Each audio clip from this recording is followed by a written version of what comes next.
Okay, thanks for coming on this nice Friday afternoon, and it's homecoming weekend, but you will not regret it, and it will be much more interesting than the game tomorrow.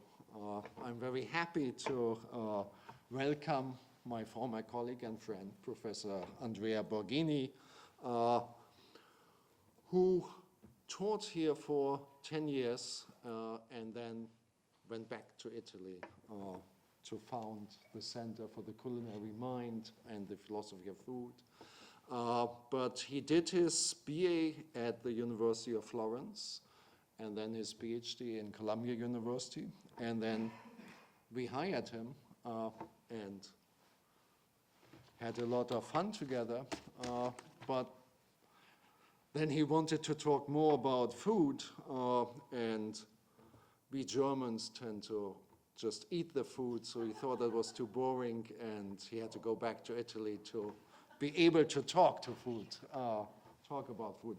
But in the meantime, he also produced and thickened his CV quite a bit, so I can't go through everything that would go on forever, but I just wanted to mention his books, and it shows his truly interdisciplinary orientation.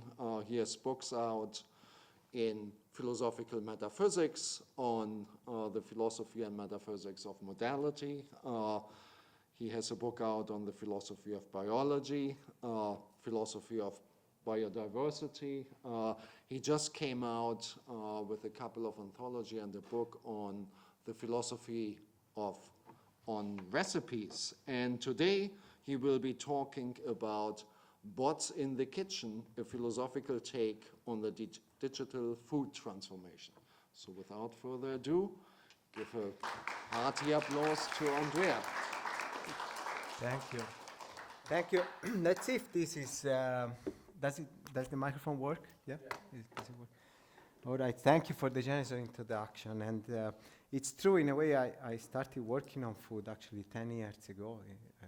15 years ago. And during the 10 years that I was here, in 2008, the first time I taught something on food. And in a way, I started having the opportunity to think philosophically about food, assuming that it's philosophical, because we had a lot of discussions about this with some colleagues here. Was here at Holy Cross for especially also for the Montserrat program. Here we have a past director. Today I'm going to talk about something that is in a way part of a new research that I'm starting to do now, and I thought this could be a good venue to throw you some ideas. And what I'm going to talk about is something that in a way it's a lot in the news, and I'm going to to specify in a minute to exemplify what it is that I want to talk about. But before doing that, maybe I should just say that I'm thankful to my colleagues at Culinary Mind, which is this center and network. It's a network of scholars working on food, for some of the ideas that are here, and also especially to my PhD students with whom I discuss these topics, and then some of these colleagues, Enrico Bonadio, who's in London, Min Lee, there was a faculty also here, happens to be my wife, and then these other colleagues. Now I'm going to show some images. This is just as a disclaimer that are from, they are protected by copyright law, and I'm showing them under the fair use, invoking the fair use. I think it's important just to state this. So what is the digital food transformation? Because one could wonder. A few days ago, it was, a few weeks ago at this point, it was August 10, there was this piece of news on The Guardian. They were saying that something in a supermarket AI meal planner, had gone wrong, and was suggesting to shoppers, to create, how to create chlorine gas. But also, for digital food transformation, we can intend something very different. There is kitchen robots. I don't know if any of you has ever seen, I'm talking also about the students here, this MOLE, M-O-L-E kitchen robot. It's like it's a robot that by itself autonomously can cook you like a risotto, and it's a high-end, of course, robot. But in Mali, this one, in a few years, it might be in kitchens, even here, perhaps. Many other people, scholars, are focusing instead on something yet different, which is so-called agriculture 4.0, and creating what is called an Internet of Things, so a one-to-one matching of any element in an agriculture food chain to be represented by an informatics system. Some of the students may be here. If you have to choose a restaurant, you don't look at reviews, you just go on TikTok and you look at videos and what people have to say and so on and so forth. So this might be the way in which you, of course, experience the place. Even more, most places by now, they're very influenced by, for example, Instagram, right? So there are lots of companies that have to make your restaurant Instagrammable, because when people go there, of course, they're taking pictures. They have to go along with the palette. They want to take pictures at the entrance of the restaurant. They take pictures of the plates and so on and so forth. Okay? And then many of you are probably familiar with apps, like app for losing weight, app for specific diets, app for cooking, for news recipes. All of these things, they are very heterogeneous. I think we will see have something in common. Okay? But it's what I call the digital food transformation. So there are many ways in which you can approach these, of course. From a philosophical point of view, one really important general question that we should ask is which kind of frameworks or principles and norms should societies, like the American society, adopt to manage this transformation? So, of course, this is an opportunity, right? The digital food transformation brings in a lot of benefits. Maybe you can order food online, you can know a lot about a restaurant even before going and rule out to go there, or actually go there because you see a video. We can be very specific about agricultural supply chain and anticipate if there is going to be a scarcity of a product and source it somewhere else. So that's great. But there are also a lot of challenges, and I'm going, of course, to stress those more to some extent. And I think in these cases, with respect to the challenges, philosophy can offer a guidance, but not just through what you could call ethical principles, but also through envisaging different types of frameworks for thinking through specific issues. And today I hope to give you just some very basic example, the beginning of an example. So the goal of what I'm going to talk about is to show that even though the digital food transformation employs lots of heterogeneous technologies with vastly different causal and social roles, like roles that from the ways in which young people interact to a restaurant to farming, keeping track of a farming supply chain. But there is a common core of a representational tool, and that's, we will see, is because in order to represent all of these food items, you need to have a shared language to do that. Okay? So the objective is to look at these representational tools and think of what kind of issues they might present. Okay? So I'm doing here, philosophy and food, and I think I thought about this audience. Maybe some of you have never heard of such a thing or done such a thing. So when you do philosophy and food, in a way you can come at it from two directions. Okay, the first direction is that you go from philosophy to food. So this is a very classic, in a sense, perspective. Many of you are probably familiar with, say, this classic by Peter Singer, Animal Liberation, that in early 70s proposed vegetarianism as a ethical option, a measure, an ethical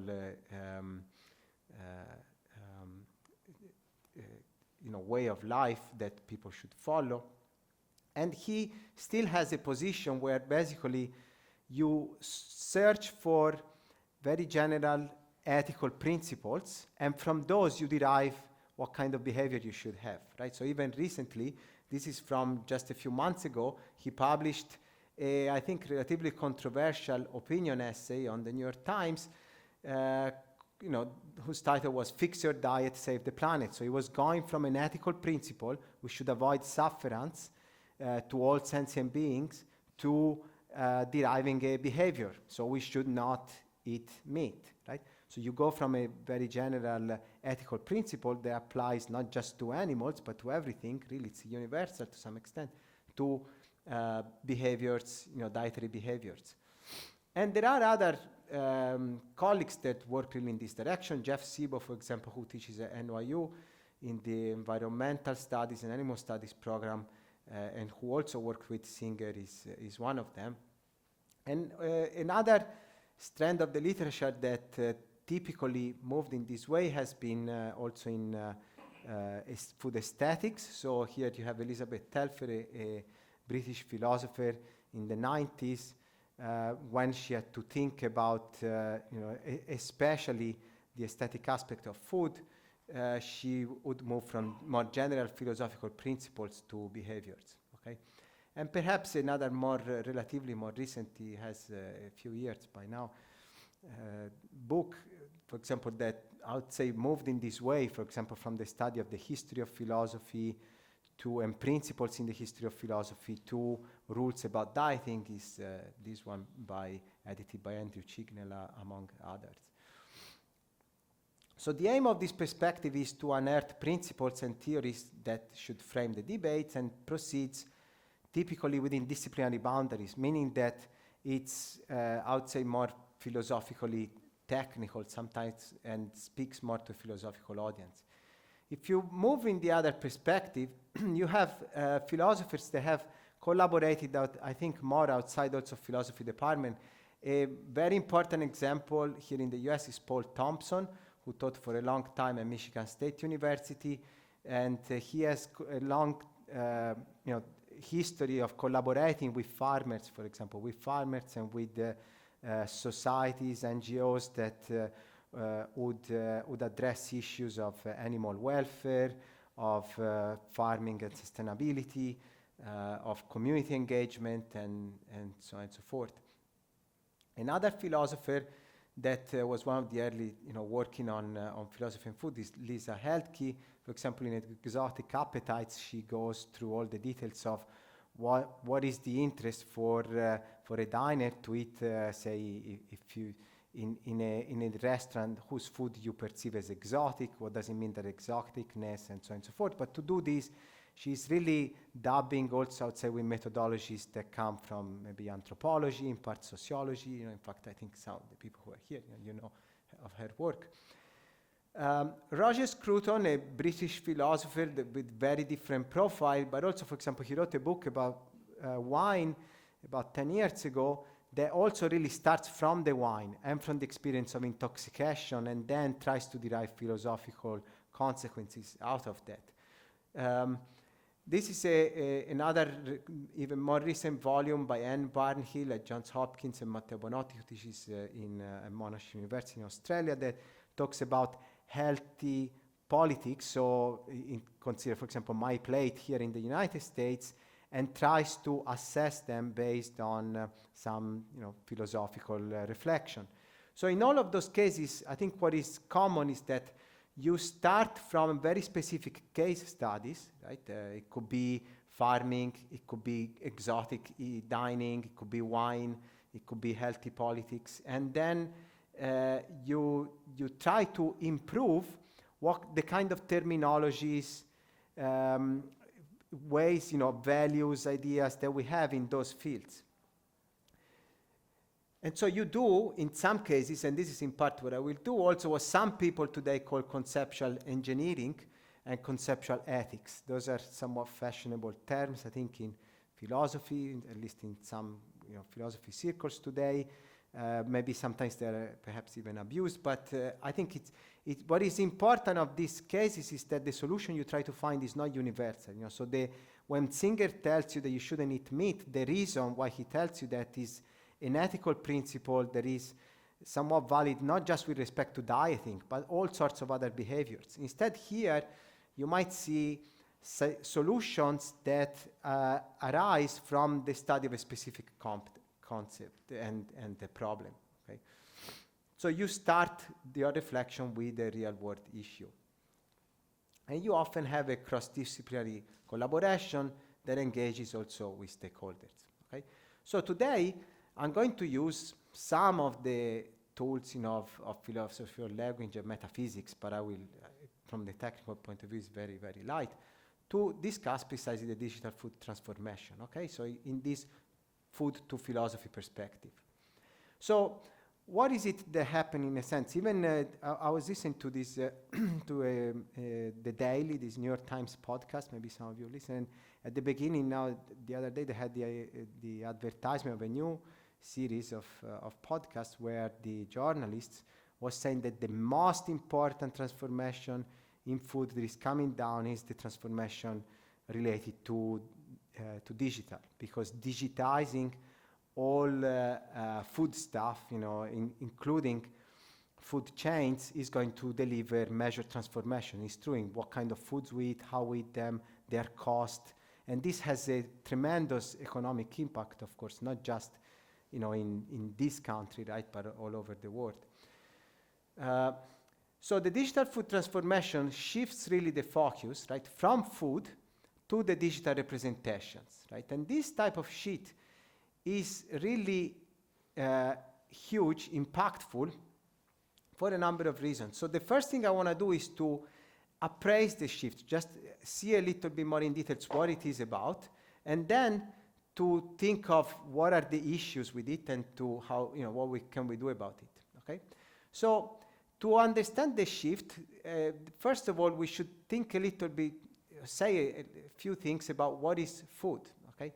So in debates, I think in the past probably 20 years, in also food and philosophy, 25 years or so, they have showed that certainly one distinctive element in thinking about food is that we are dealing with something that is constitutively, meaning that that's how it is by definition, like that, material and ephemeral. So this is the grain, right, that has to ship from the port in Ukraine, that we talk about a lot. That grain is going to be good only for a few weeks. If it doesn't ship, it's gone, and it's going to be a huge problem for lots of people because the harvest was only once a year, right? It's seasonal. So this ephemerality, the fact that it lasts only a certain time, you have to take it at some point, even for a commodity like a grain, and this is the most, I guess one of the largest kinds of commodities, most important kinds of commodities we have, is, it's temporally sensitive. Then we have foods that are constitutively material and ephemeral by definition. Take a pizza. If you take the definition of what is a pizza by the Neapolitan pizza makers, right, in their definition, they have an intellectual property protection over it, right, in Europe, and then they're recognized by UNESCO. You have to consume the pizza in restaurant by 15 minutes when it's made and 25 minutes if they deliver to you at home. Otherwise, it's no longer a pizza, it's something else. It looks like pizza, might smell a little bit, but it's not anymore a pizza, right? And other examples are like the espresso. If you look, Lavazza tells you have to consume an espresso within 2 minutes it's made. After 2 hours, it's no longer an espresso, it's a coffee of some sort. It's a beverage that tastes like coffee that was an espresso and now is no longer an espresso, right? Things, of course, can go stale. They can, suffer from all sorts of accidents, maybe rain, hail. So today, for example, here in the US, we have, in fact, a lot of initiatives, supermarkets, like, for example, misfit markets, this one that are Imperfect Foods. Maybe some of you are familiar with some of them, or Hungry Harvest. Basically, you buy from them foods that, in a way, they were not good enough any longer to be in the food chain, in the regular food chain, but they're still maybe good to eat, and so they try to put them again on the market. But this is because precisely those foods are ephemeral and material, like they might not develop as they're supposed to develop in the shape, the banana, or they might get covered by hail. Then food is also constitutively performative, like the performance of preparing a food, right?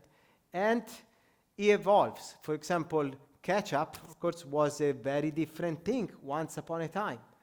right? And it evolved so much that some foods we don't even know anymore what to call them, right? For example, milk, I could have put here meat, whether meatless meat, so-called meatless meat is meat, right? Maybe some of you here have Impossible burgers. I don't know if they have them here on campus.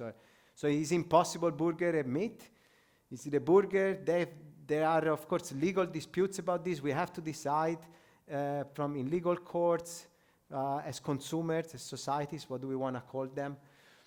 Because it evolves, right? And it's open-ended in the sense that we come together for some food items as a communities to debate them, right? In a famous Twitter account, for example, this one called Italians Mad at Food, you have all sorts of people getting mad about what food is called Italian. But I could have brought in, there are lots of other examples. For example, what is kimchi? What is sushi? Koreans have long-standing, in the past 10 years, lots of fights with Chinese, for example, companies who claim to be making kimchi, but they make something that, according to Koreans, is not kimchi.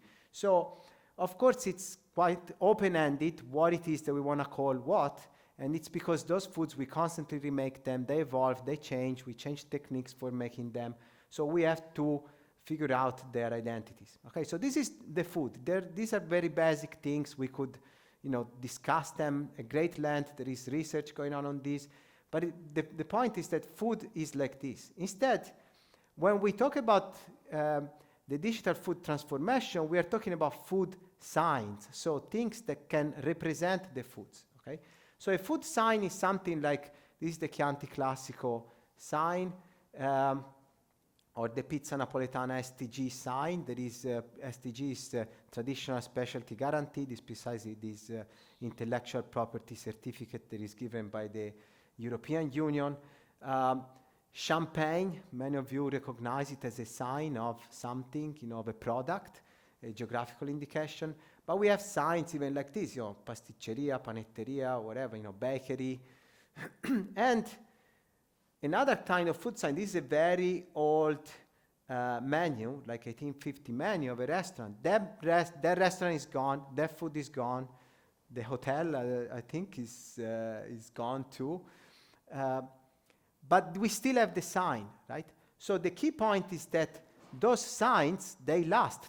Potentially they last even forever, right? Because it's a representation of some sort that belongs to, philosophers would say, the logos. So they're potentially eternal.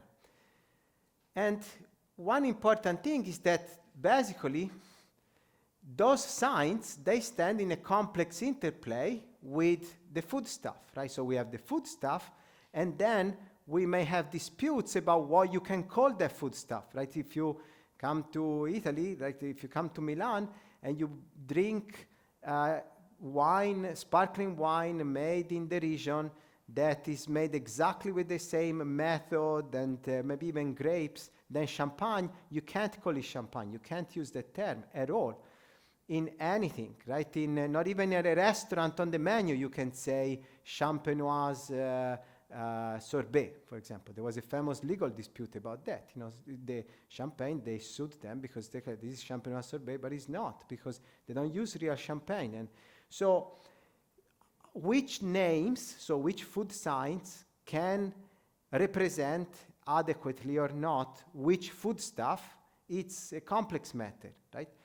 It's a complex matter when we debate about kimchi or about whether something is a carbonara or not, and it's a complex matter sometimes in court. A very nice book, I think, read is this one by this linguist, Dan Juravsky from Stanford, who contains a lot of amusing stories, even about fish and chips, how complex was the history of fish and chips, of ketchup, French fries, and lots of other products, ceviche, that have traveled the world pretty much changing names in all sorts of languages and cultures and histories, okay? But signs are not only linguistic. We also have a lot of signs for food that are precisely perceptual, okay? So here you have on the left, this one is Anne Noble from Davis. She's a professor at Davis, California. She is famous for having invented this wheel aroma of wines. that then now you probably, maybe some of you have used or seen similar wheel aromas for coffees, for honey, for maple syrup, for all sorts of stuff. She's the first one that came up with this wheel aroma, and basically it's a wheel with lots of colors. Here I prefer to put the, this iconic picture of her when she developed it, with lots of colors. They are supposed to represent our smell, the smell that you perceive when you are smelling a wine. Charles Spence, from Oxford, these days a famous psychologist, especially known for his work on perceptual aspect of food. This is an important project. One of his most famous projects is on food sounds, how the sound influences foods. For example, I think rightly so, he and others claim the definition of a chip, like a cheap potato that you buy in a bag, is its sound, because of the sound it makes, right? So you have the composition, right, in the mouth, and the sound it produces, especially it's key to what it is. If you change the sound, people don't even recognize it anymore. He has done a lot of experiments of that sort, right?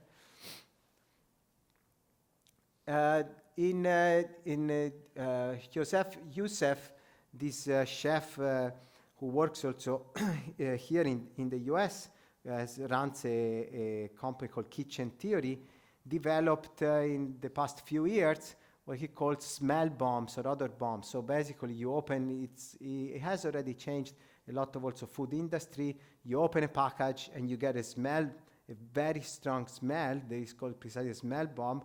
They might have different layers and different compositions that is going already to represent you the food that you are going to eat. Most foods that we eat, you want to get the smell before, right? Maybe you are in a kitchen, someone is cooking, is preparing, say, meat. You have the famous chemical reaction that distinguishes the meat smell, is something that has been studied. You can reproduce it, and basically you can reproduce that smell to prepare maybe a diner or to trick the diner, psychology with respect to whatever they are going to eat. So, for example, smell bombs are being used also these days. There are many companies and researchers that try to introduce them, for instance, in hospitals. So, hospital people, they have to eat very sad food sometimes, bland rice, but you put a smell bomb in them and suddenly you have a completely different experience. So there you have an interplay between the food stuff and maybe also some chemical compositions, but then the science, right? What kind of representations you get through that food that connect to that food stuff. And those signs are precisely non-linguistic. Some restaurants played a lot on this. This is a restaurant that was in Shanghai called Ultraviolet by a French chef that precisely was, Paul Pairet that was running it really played a lot with all of, he had scents in the room, images constantly changing, sounds, and all of these things. So you could wonder now how the capacity to perceive sensory properties in foods is affecting our relationship to them, right? And in some cases, precisely, we can artificially produce those sensory properties to change the experience. There are also many art projects, of course, related to this. So these are just, so we have the food, we have the science for the foods, and then now we have created the digitized science, right? So the digitized science, I don't think that they stand on a completely different, say, category with respect to the other form of science, but they have some distinctions, okay? One important, I think, distinction is now, I would say, perhaps qualitatively, but it's a matter of scale, right? So digital science can achieve a lot of people, right? There could be some Instagram accounts or TikTok accounts about food. They might have a whole country, in a sense, size, hundreds of millions of people watching it. So you have the same sign that reaches out to a lot of different people. And they also have something else, which is a very high concentration, in a sense there are very few people who keep the data. The data keepers are very few. So with respect to the other signs, for example, a menu, a restaurant menu, at each restaurant, maybe even every night or every once a month, once every 6 months, they'll redo the menu and they'll control it in a sense. They'll decide what to print, what not to print. They'll adjust it with the pen.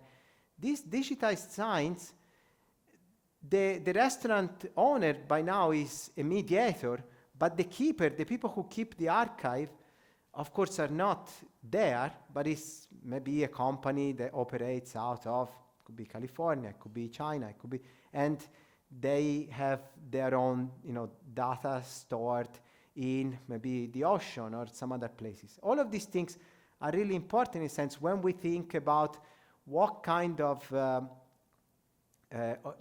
how are these data moving around and how do we share them and what kind of issues could search from them. Okay, so digital science for food can be classified in a number of ways. One is that you can think of them in terms of the areas where they intervene. So you have search algorithms and large language models. So every time you Google precisely like Italian restaurant in Worcester, right? What is an Italian restaurant? So the algorithm must have some guidance for figuring out what is an Italian restaurant. Sometimes the restaurant tell you, but there are some restaurants that do Italian and some other kind of food, right? So you have, and even in a large language model, earlier on, for example, I was talking to a student that wants to do a master program in philosophy and food and told me, I just searched on ChatGPT, but I didn't get very good results. I was like, yeah, no wonder, because Chat is not trained to think of that. It doesn't have good guidance for that.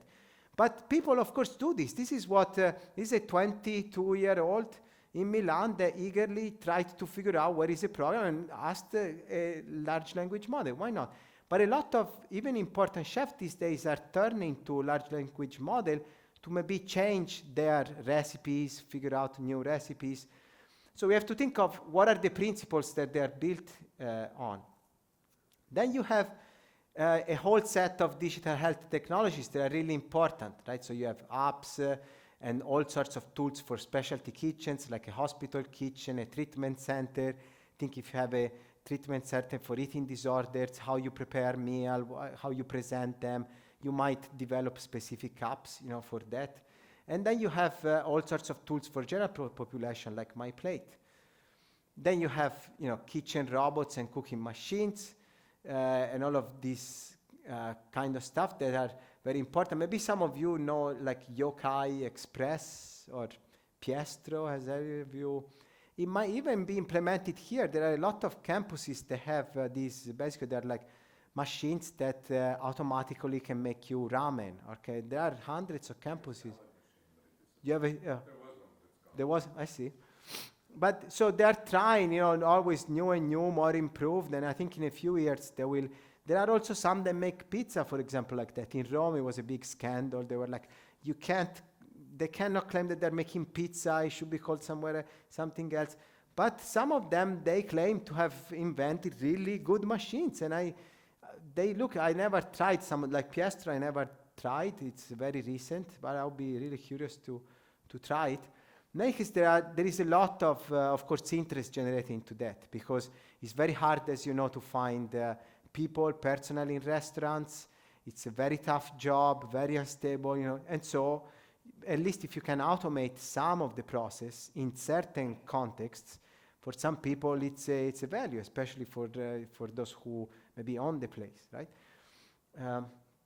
Then a really important application, this might be perhaps the most important one from economic impact, could be on digital food systems, right? So representing the entire food chain in this way. For example, some companies like Chiquita has already tried to implement, starting from some years ago, the blockchain system in their supply chain for bananas, right? So each employer, starting from people that make bananas down in South America, they get the same software and they get the very similar, tablets. Maybe they give them also the same tablets. And basically, each step in the chain, they press a button. They say, okay, this was done, and they describe what happened. What was the condition? Like, what is the condition of the banana in the field today? So they can try to forecast what's going to happen in a week. But they immediately see that information with the same language. It might operate in English and Spanish, but you see from the office here today, you can see what's happening in the field, right? And that can really simplify a lot of decision making and strategizing, food pricing, and all of that. So there is a lot of course, interest in this, and it might have a big impact, positive or not. And then there are all sorts of forms of digital renderings, like 3D printing for food. For example, here also in Cambridge, of course, is an important point, and rendering like in the metaverse, and so on and so forth. Okay, but just to say, this is one way in which you can think of this, and then you can think of this in terms of technologies. So apps versus QR codes versus blockchain versus softwares, for traceability, digital twin technology. So, for example, in food waste, they create digital twins. So you have something that allows you to track down more clearly what's happening, and maybe different visualization techniques for whatever it is that you are talking about with respect to the food realm, like in a kitchen, a supermarket. Okay. So these things, of course, have a lot of values and benefits and aims. Some are individual or for a community. Some can enhance consumers' experience. They can make the food chain efficient, transparent. They can help with food waste reduction. Of course, they're profitable for many companies. And they can render the food production more efficient and reliable, also, say, in a college or in a place like that. Okay? The point is that I think we could aim, and we should aim for greater societal and public values that could derive from these technologies. And so what is important, I think, is to think of what we can do with these technologies and what we could do better. Because what I try to sum up here now is something that I don't know of any survey paper, for example, in the ethics and theory of this, from at least it's a philosophical perspective. There are a lot of interest, of course, in initiatives, but I haven't seen attempts to think of these things together. So to realize a broader program that is more ambitious, I think there are different roadblocks. One of them is representing the materiality of food. So food is extremely variable. The tomatoes that you get today are going to be different from the tomatoes that you get tomorrow, and the pizza you get today is different from the one you get tomorrow. So this variability is key to food, for chefs, for cooks, even for diners. So it's really challenging to offer a digital representation that adequately captures this. Maybe all of you, if you shopped on Fresh Direct or on, even if maybe you buy on Uber Eats, you just see a picture, but then the food you get, because it's so, every day they might tell you the tomatoes today were different, they had a different color, but maybe, your son saw the tomato, it looked red here, well, today we had yellow, but this variability is really crucial, right? So how can we improve with respect to that is a big challenge. Another one is that when we're trying to offer precisely a digital representation, we are simplifying a lot complexity. So we are taking items that are complex, that have complex biosocial nature in terms of evolution, in terms of their role within a society, and we tend to, of course, simplify it. And when we do it with digital representations, we are doing this at a very large scale, okay? So it's really important that depending on the context of representation, so one thing is a supermarket, and you could think, okay, the supermarket is fine, but what if that's maybe a hospital instead, food that you're offering? Or what if instead it's food for people with eating disorders? Or if instead is food that has a specific religious or heritage significance, right? In that case, it's not enough that in certain differences could actually matter a lot in certain contexts. So how do we keep track of that? Right now, most of the researchers I know that work on this, they really haven't worked on this aspect. And part of this is also related to the fact that with respect to food, unlike, say, other domains that we have already offered very good digital representations, like, say, even in medicine, but even in, for example, construction materials, I don't know, they're all digitized. We have a lot of digital representations for them. But with foods, who are the experts? So the experts in medicine is relatively easy. The expert in construction materials is also relatively easy. You might have still disagreements between them, but with respect to food, there are certain things that they are not just, where the expertise is not someone necessarily in a kitchen. It could be someone at home. It could be, women. It could be people in the street. There could be a lot of people that we have to talk to. And we haven't figured out, or we have really to have a conversation about how to mediate those forms of expertise, okay? So we have to figure out how to make this local. They're called local sometimes in the literature because they are perspectives that belong to maybe a street person, no? So what is Chicago-style pizza? You can ask to some people in restaurants, but maybe you should also poll people on the street, right? And so the other thing that is important is that we have to be able then to represent the entanglements that foods can have sometimes with communities. Communities could be clam chowder here for some people, some groups in New England, right? Or fried chicken for precisely Koreans. I don't know. They might have special bonding with some recipes, with some foods, with some ingredients. So how can we keep track of that? And another really important thing is that oftentimes when we try to use these tools, the representation is not tailored maybe to the context of use, so to what it is that why are we engaging with the technology, for doing what in what ways. So what are we using that representation for? Okay.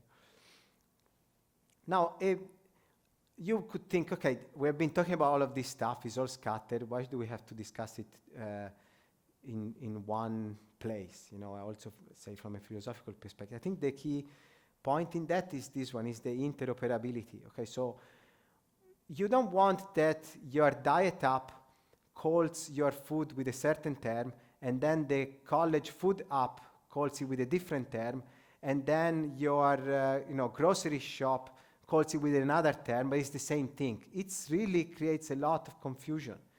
And it can create a lot of confusion, I think, also for consumers. So the interoperability of these systems is the key, is the reason why I think it's really important to have a conversation about these technologies together. And for achieving this interoperability and avoid generating food concepts that are defective. I give you an example of defective food concept is even local, precisely what is local food. Maybe if we discuss here, people will get different. It's not just the distance from the place of production. Sometimes local food could be food from Worcester. It could be food that is where you actually know the producer, even if it's in Central America. So the people use it with all sorts of definitions in mind or understandings. So if you have a representation of local food is not interoperable unless you sort out these definitions, right? So with this respect, there are the so-called food ontologies, that an ontology, a food ontology is a systematic and formal representation of the entities in a food domain. Okay, so it encompasses foods, but also the producers, the consumers, the processes, etc., and it has to include their definitions and relations, no matter how contextual they are. So an example of a food ontology is, for example, this one published 5 years ago, Food On, by Damien Dooley, is a researcher, Simon Fraser in Canada, and then most of the other authors work between Canada and the US. And the goal of food, the ontology is when you go to the doctor here in the US, it probably uses a doctor ontology, in the sense, an ontology of care systems, right? So you are in the system, represented with certain characteristics, and your profile appears at your doctor's office as the specialty office in the hospital. Is the same software that traces you in all the different places. So precisely, it's interoperable, and maybe you have a card or a chip, and through that it identifies in the different places. So what we're trying to do is something like that also with respect to the food. But food is precisely different than identifying maybe citizens or identifying medicines, as I said, right? So this is the challenge. So the food ontologies try to achieve, in that sense, interoperability, and to address all the roadblocks we have seen before, but the ones that we have today, they're still far from being satisfactory. And they're being used. There are some very large projects here in the US. One that is, for example, headquartered at Ohio State University, called Icicle. It's a hundreds of millions project that started last year that tries to precisely map food ontologies for some of these purposes. Another one is at American universities, geared especially towards food waste. But we're still, in a way, starting now to do this. And most of the researchers, they come from food science or computer science and not, say, the humanities or social sciences in food. So this is for the theoretical issues. And now quickly, because I think I'm already, way past time, some value-laden issues, okay? So one is that it's very difficult for the software to respect authorities, okay? So imagine precisely the question asked before, what are the Italian restaurants in Worcester? Who is to say what is Italian food? Now, you could think Italian food, whatever, maybe it belongs to everyone, it's one of the most used cuisines worldwide, but sometimes there could be foods of communities that in a certain place is quite sensitive the way in which you represent them, right? So in the US, you could think of Indian restaurants, not in the sense of Native American restaurants, that are in a way popping up more and more also around the US. Who is representing them? Who is doing the job of claiming that this is a Native American restaurant or not?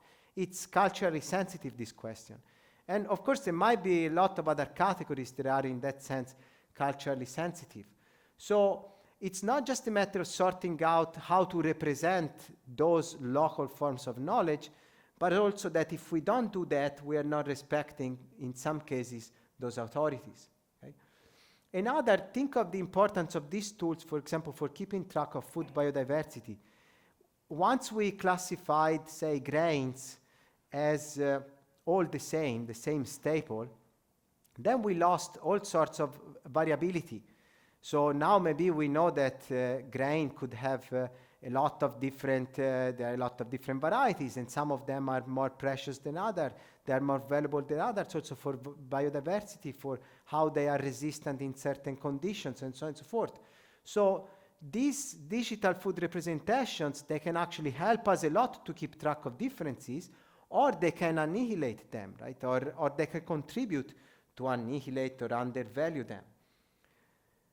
Another one that I mentioned already is respecting precisely heritage, right? So I'm going to kind of skip this for the sake also of time. And almost at the end, I think another really important aspect is the value of autonomy. There is a lot when we cook, I think, that has to deal also with autonomy, cooking, or sometimes even eating. When you're alone in your kitchen, the way what you do, it could be like you could do whatever you want and call it whatever you want.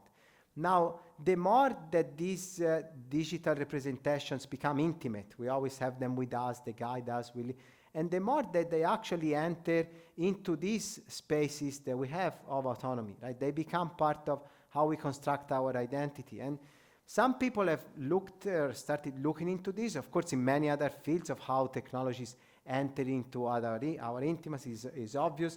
They measure all sorts of aspects of our life, and this is another sphere. So, of course, we have to be sensitive to that. And you can, in general, think of who is going to use these technologies, right? Who will have access to them. Before I mentioned Chiquita, because, of course, some large companies, they're developing their own food ontologies for representing their food systems and using them, and that will cut to them a market advantage with respect to competitors. Some other actors, like the people who publish Food On, they're trying actually to develop open source materials so that potentially everyone can use them. But of course, to bring these technologies where is most needed, for example, where you have fragile systems, production systems, food systems, it's not easy because it requires maybe a lot of effort from governments and other institutions that think about this. So this is also an important challenge that we have. So that goes together now with the openness, precisely creating sources, resources that are open source. Okay, so just very quickly to close. So I just show the lens to jointly discuss all these theoretical issues and value-led and desiderata that the digital food transformation is posing. And I suggested that food ontologies can help us to address these issues, especially the interoperability, and then through that address the other roadblock, but they really need to be developed much more. Of course, I didn't say much here in details, but I think that's the direction. And I think with respect to the other issues, the ethical issues, we really need to have greater tables of negotiation, conversation about those aspects, in a way considering them all together, because I think in one way or another they will influence each other, even though those technologies are, and as they seem to be, very different, but at the same time I think they pose very similar concerns from these theoretical and ethical perspectives. Okay, that's it. Thank you, and also for the question. Thanks. So I'm curious about the issue of scale for developing food ontologies. So this is obviously a theoretical issue, like, you know, how much of the food ontology space are we trying to put into one structure? But I'm curious if it's ethically significant as well. Like, could you create ethical problems by getting the wrong scale? Like, either because I don't know, the one thing I could think of off the top of my head was like you throw away some information in creating your ontology because you weren't trying to cover sort of too many actors or something, and then you lose something that's important for a local community or something like that. So just curious to hear your thoughts. Yeah. No, thank you. This is, it's exactly, I think, part of the problem that I was thinking of. So right now, those that are developing food ontologies, even those that develop food on, they held regular meetings, like every 2 weeks. Sometimes I go, and I have a PhD student that works a lot with them. They have just looked at, for example, food definitions of the Codex Alimentarius, or they take the definitions that are nutritional definitions, right? They are adopted also by USDA or some other governmental agency. But the problem is precisely that those definitions are not sensitive at all to cultural nuances, right? So imagine then that you use these food ontologies to represent a food chain that has to go to a market that then is geared specifically towards maybe certain types of communities. Maybe you want to keep track of this information, or even you want to sell certain kinds of foods to colleges to prepare certain kinds of recipes. Maybe students from here can tell you that to make a certain type of recipe, you don't need just green peppers, maybe you need a specific variety of them. And so if your ontology can't trace them, probably what the college is going to say is, sorry, we can't trace it. They brought us those, so we're going to make it with those. And in a way, you could think it's okay. That's how we constantly negotiate the identity precisely of these items.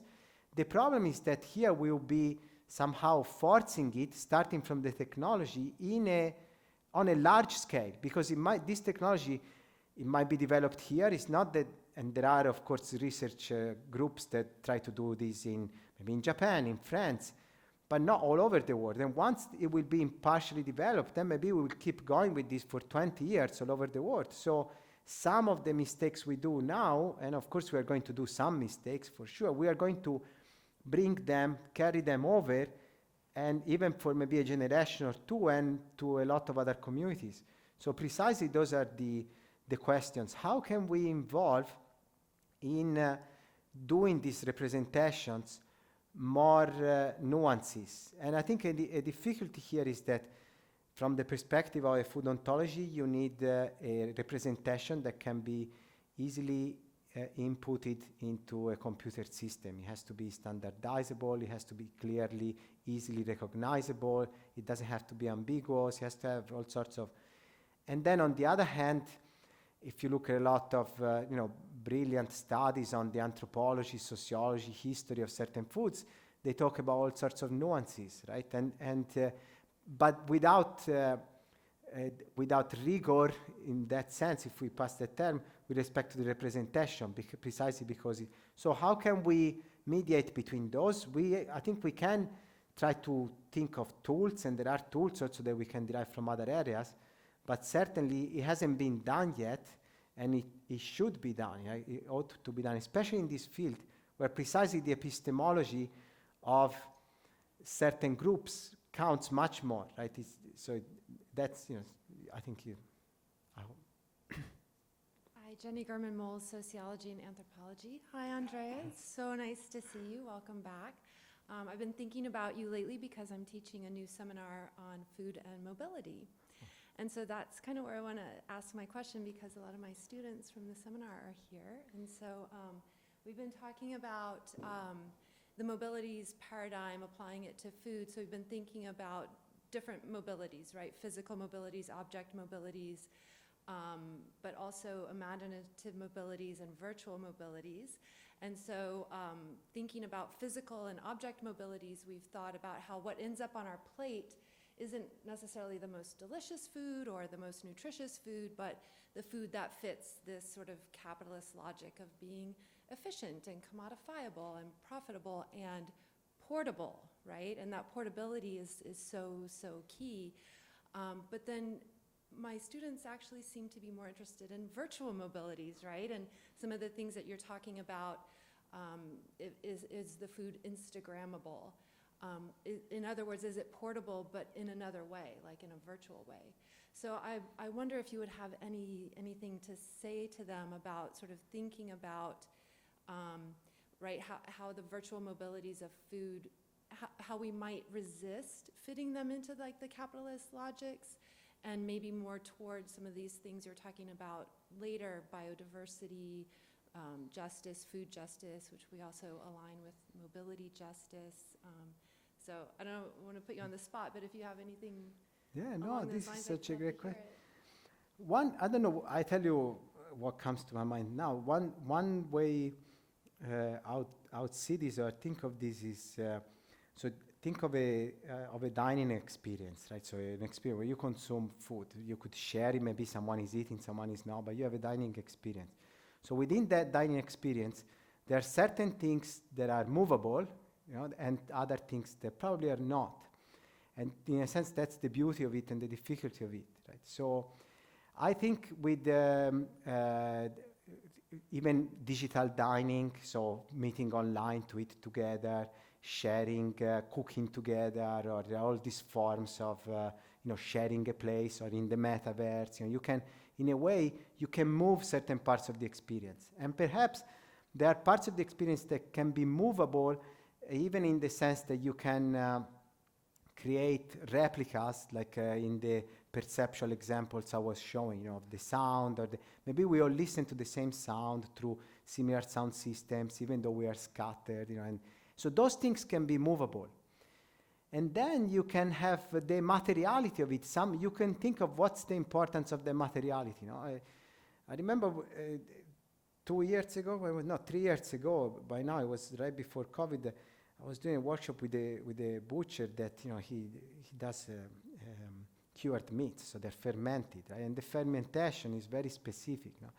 And he was trying to convince, we were in Italy, the students were Australian, he was telling that his main thing was very simple, and was just, look, I know that wherever you are, they tell you that you can have serrano, he said, I think that certain foods, you just can't move, like if you move them, they're not the same thing, you kill them. Like if you want to eat it, you go there and you eat it. That moment, that thing you can have there. But he wasn't talking about the entire experience, meaning that I think precisely he was trying to think of, because we were talking about food tourism and how it's changing gastronomy, and there are lots of, manners can travel, can move, but can you really move that fermented food, depending where you bring it? This is precisely a biosocial thing. It changes. So one thing we know today, you could think also of this, is the mobility with respect to the microbes, right? So many people are looking at food today from the microbial point of view. So it's not just that you're having bread, but you're having bread that was fermented in a specific place. Right here we have a fermenting expert too. Then in the sense that the place for fermentation can be really important, right? So you could have a lot of the microbes could become part of the definition of that, and so you could think maybe you can't move certain things. Maybe they can't be moved, and so a really important category in that sense, at least for me to think about, is the site specificity. So site-specific, so-called site-specific foods are a very interesting category. But what is it that is site-specific of those foods? Maybe not the whole experience, right? But what is it? And I think certain things, if you move them, they're probably not the same. Maybe even us, some of us, part of us is like that, right? If you move. So I don't know. So this is one way to think of the experience and which part of the experience is movable and which one is not. That's one thing comes to my mind, but I'll be curious to know more the ideas that come out of the class. Ciao Andrea, grazie. Stephanie Yule in history. So I'm curious to see what you think about the relation between what you're talking about and initiatives like UNESCO around ephemeral cultural heritage preservation, and the ways in which how certain ideas open up possibilities and others seems to shut down. So I was just building on this idea of if you move something, it's no longer the thing, and the ways in which even the term heritage is a really loaded term. It's a lot about power and control. And so I just was wondering if you could maybe speak to some of those ideas in relation to the formulations you're coming up with. Yeah, one thing of the UNESCO heritage, but maybe here we're going in a different direction, is it's very heterogeneous in terms of items. Right? So you find Mexican cuisine, and then you have the washoku diet in Japan. There is a very specific thing. And then maybe you have the gastronomic meal of the French. And so you have very different items. And then you have items that have been debated for a long time. So for example, you have the practice of making kimchi in South Korea, but you don't have kimchi. Because kimchi, they haven't been able to actually agree on whether it's really South Korean or not, but the practice of making kimchi is. But most kimchi is made actually these days in Japan and China, right? So it's interesting how it's very hard to agree on those things. So those, I think these initiatives, in a way, they are related to some of the problems are related to the ones I was showing here. So how do you represent culture? How do you? It's just that they move precisely on an institutional level. So on the level that some people call gastrodiplomacy. So it's a higher level of diplomacy, of how food is used in diplomacy, right? So in diplomatic relationship between countries. But then instead, some of those apps, they don't do gastrodiplomacy. Some of them do what is called culinary diplomacy, which is instead the use of food to represent individual community cultures, but those can be even orthogonal, if you want, with respect to the construction of states, right? So you have Italians scattered around the world, they unite around, pizza, or so you have some items that bring together people, right? Banh mi and the Vietnamese. So you have these items that actually work transversally, and they, in a sense, also can start from the ground up. And these ones are not regulated, and probably shouldn't be regulated. They're not regulatable, right? And so in that sense, you have, if you want, even a tension between what is happening, say, at the level of UNESCO, and also how at that level you could employ digital tools for representing those entities that they want to protect. And instead, these other type of initiatives that can affect also the daily, precisely intimate spaces, right? And or another important area is the so-called social gastronomy. So all social aspects that you can have of gastronomy, when you maybe conviviality or so, and an app like TikTok or Instagram can help you maybe even develop social aspects about food and discuss them. But all of this is in a sense informal, right? It doesn't happen at a diplomatic level, but it happens more informal, it can happen informally. So all of these things, of course, happen with respect to food, and there is more than with the apps do, of course, with diets, with just agriculture. But so the UNESCO instead, that type of initiative operates only there. And it's very close to do the work. In a sense, you can consider it a software, can be called a soft legal tool. So it's almost legal, meaning that you can use it then to lobby industry, to lobby for labeling at a diplomatic, international, economic level. Then you have still at the international level, instead the hard legal tool, there are like geographical indications, so intellectual property rights that you ascribe to foods. So like the TRIPS agreement, that I had a slide showing the TRIPS agreement, is the agreement that regulates precisely the name of champagne or feta or in certain markets, right? So there you have a court that is ruling, feta was ruled by a court, whether you could use the term feta or not. Champagne is the same. So those are harder legal tools.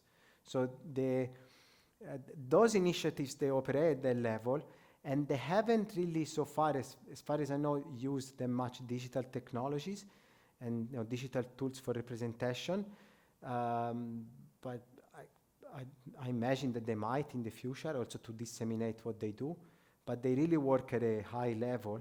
And then you have all sorts of other stuff that in a way is very interesting, I think much interesting and rich from a point of view of precise sociology, anthropology, but history, but even I think for certain questions in ethics and politics, right? And those precisely, they're not regulated, right? It's our life that is entangled with these tools. Well, I had a question, but now I guess I have two. Who's the expert on fermentation? It's Dana. Ah, I see. Okay. Well, Beer fermentation, at least. I don't know, I put him on the spot. I'll get to you in a minute. So the general question was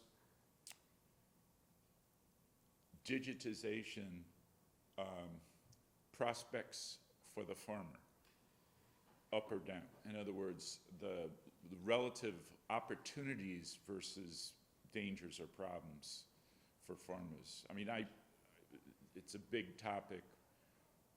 When I think in terms of relatively more upscale consumers demanding more and more information about their food, which is nothing wrong with that, but those demands presumably go through the retailers and the processors and then end up having an impact on farmers. I mean, in the end, the production is mostly about farming.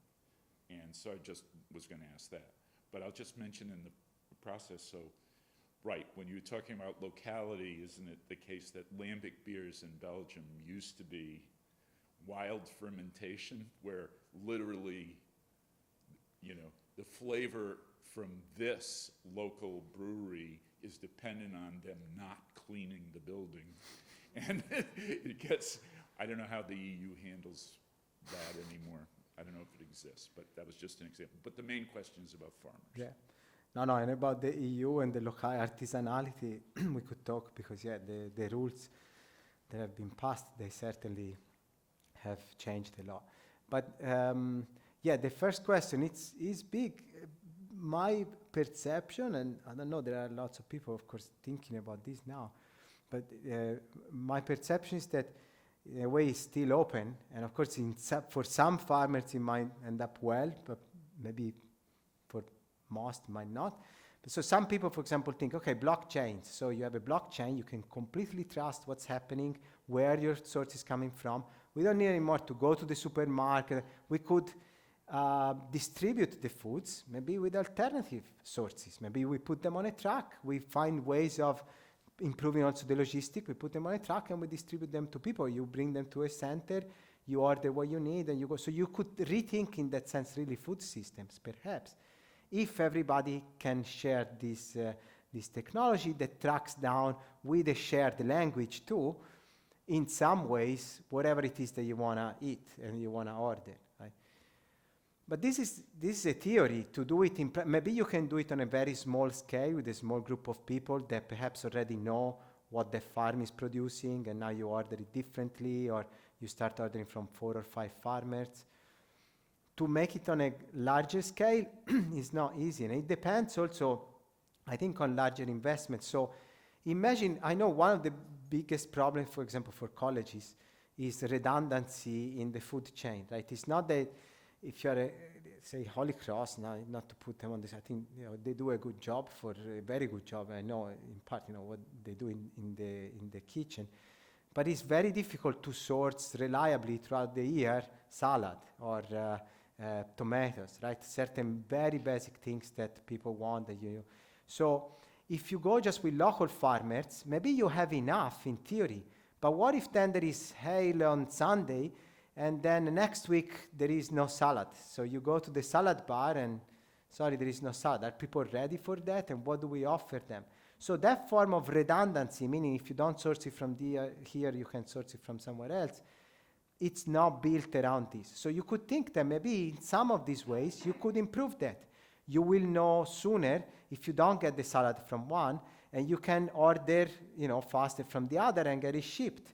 Maybe you can do it. So, but in order to do this, it's not that you can just solve it just at the level of your college. So you will need a company that offers you this solution systematically, maybe to colleges throughout the nation, offers a solution to how sorts, better sorts, through technologies that are shared, that you know what they are, they're all implementing the system.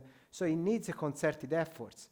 Now, are there companies that are going to invest in this rather than already improving the food chain that they have?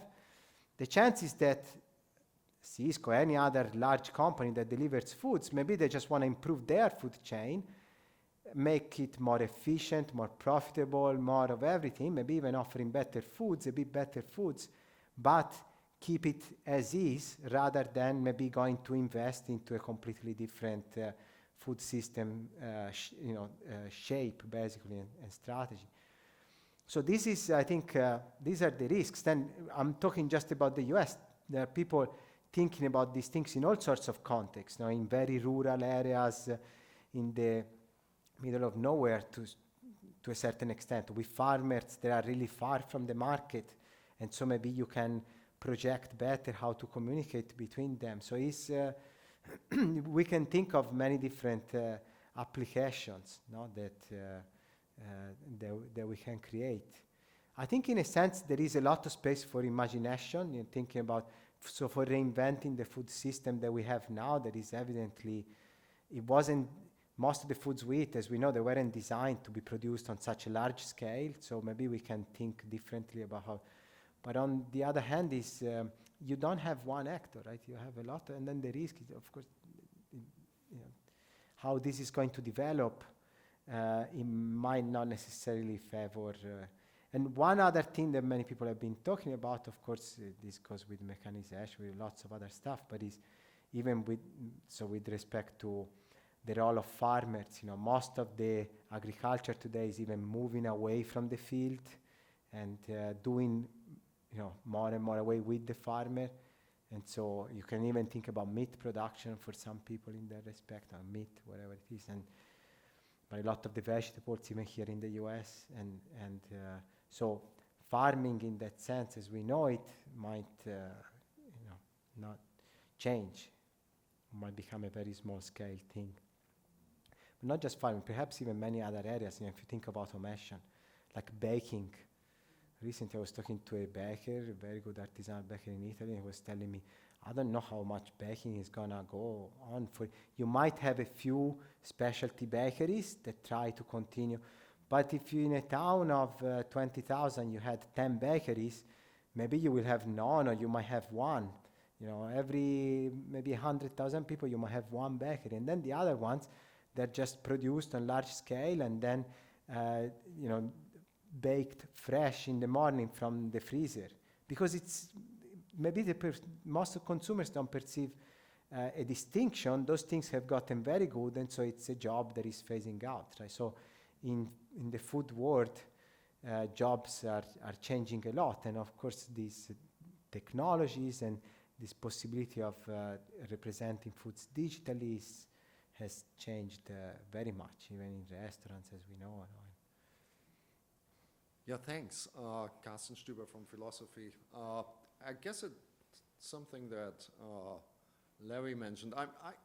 I'm generally skeptical about that social problems at the moment can be solved with any kind of digital methods. It seems to be, and that is not just something for the food, but we are all living in these epistemic bubbles. So in some sense, why would you expect companies that are depending on exactly doing the opposite what you suggest, using Instagram for good purposes? That doesn't seem to be the way the internet is used nowadays. So I'm just wondering whether, when Larry said, oh, it appeals to upscale kind of communities, that seems to be about right?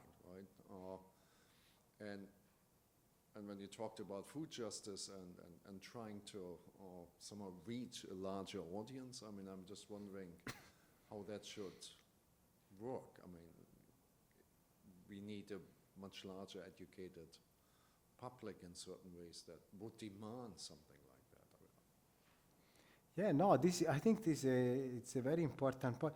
There are different things. One, maybe in the fact when you mention the bubbles, it's true, perhaps, especially in the, if we're talking about consumer experience, so the products, you could imagine that even representations might not actually tend to become interoperable, but actually they could even become more polarized or bubble-sized in different ways, right? Even around the world. In part, this is already like this. So you have the same food. For some people, it's the same food that then is called with different names between different communities.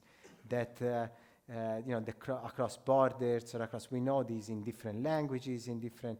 So we have a lot of examples of this already in the history of food. Maybe this could create larger bubbles, consumers. And geographically distributed differently, precisely because they're distributing in a space of how you use the technology rather than. And how is that going to change? I don't know. I haven't reflected on this. It's a very good point. I need to think of the problems could come from that. The other part of the question is that perhaps I think. It's very easy to think of TikTok and of Instagram, of the effect, and Uber Eats. Most people, from what I learned, because I've been here, more in Italy than in the US in the past, say, 4 or 5 years. But I see here in the US a lot of people order food from, through, say, Uber Eats, right? Or every evening is normal, even in cities, right? They don't even go to that; they just order from the restaurant. So, of course, that has changed a lot. But the big transformation many people are talking about is in agriculture. So is from having sensors in the field, connecting those to the food chain, to all of that, right? The point is that in all of those representations that we represent those foods for then the supermarket that then will market it to also people that are not necessarily paying a high premium on the food, right? And so I think there you have even more the risk that it's going precisely to not necessarily look at nuances, cultural nuances or heritage or biodiversity. It might actually look at other issues that could be more important, for the producers. Precisely because nobody talks about this. Nobody's gonna maybe see it or even think about this, right? So it's precisely in those areas that I think it's, especially those working, say, in food ontology, in a way you would like them to think about these aspects, because it will be that that area of the food system that people don't think about necessarily, but that is actually maybe really important for is very critical, for some of those things. So In that sense, I think these changes will affect a vast population. To some extent, they will affect all the population because they are going to be implemented, because they are going to be, they do save, they will be efficient in that sense, or so it's not in terms of improving our life or our well-being. They're just going to make the chain much more profitable, efficient, fast, reliable, in a number of ways that clearly outcompetes all the rest. But like even in production lines, it's, of course there is no comparison. It's going to be much more reliable and efficient. And you know how many croissants you make today, providing that the machine works, and how many you can sell tomorrow, and the ingredients, if there is a recall, you can control much more of that. So it's convenient in that sense. But then all the croissants may taste the same no matter where you go. And is there an issue? Not. Yes. I mean, with certain items it might be. With some others, maybe we don't care. These are, I think, precisely the things where we need to discuss more.